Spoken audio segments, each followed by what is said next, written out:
আসসালামু আলাইকুম। আজকাল আমাদের অনেকেই প্রশ্ন করে যে প্রস্রাব বেড়ে যাওয়ার কারণ কি? মানে প্রস্রাবের পরিমাণ বেড়ে যাওয়ার কারণ কি? শীতকালে দেখা যায় যে এই কমপ্লেইনটা আমাদের কাছে বেশি করে।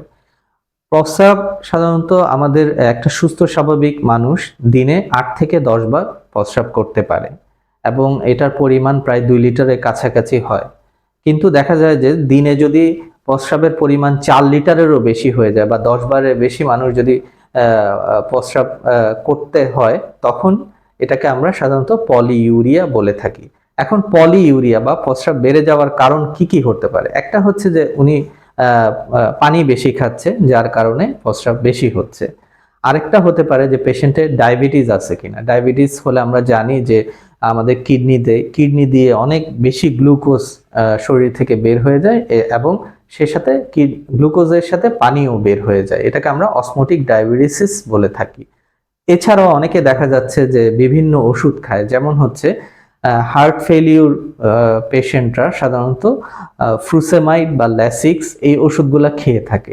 তাদের ক্ষেত্রেও প্রস্রাবের পরিমাণ বাড়তে পারে। এছাড়াও দেখা যায় যে পুরুষের ক্ষেত্রে আমাদের প্রোস্টেট বড় হয়ে যায়। প্রোস্টেটের সমস্যা থাকলে সেক্ষেত্রে প্রস্রাবের পরিমাণটা অনেক বেড়ে যেতে পারে।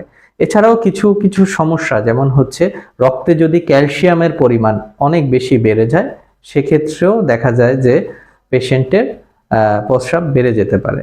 লাস্ট আরেকটা কারণ থাকতে পারে, যেটা হচ্ছে ডায়াবেটিস ইনসিপিডাস। আমরা জানি যে আমাদের ব্রেইনে একটা সেন্টার আছে যেটা হচ্ছে থ্রাস্ট সেন্টার, যেটা হাইপোথ্যালামাস আমরা বলে থাকি।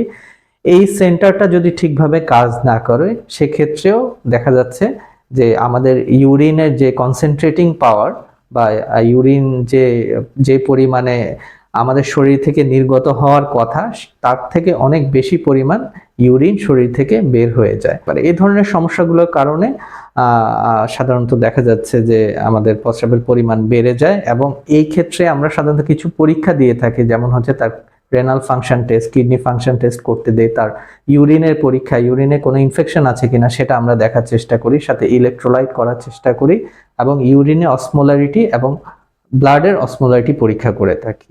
ধন্যবাদ।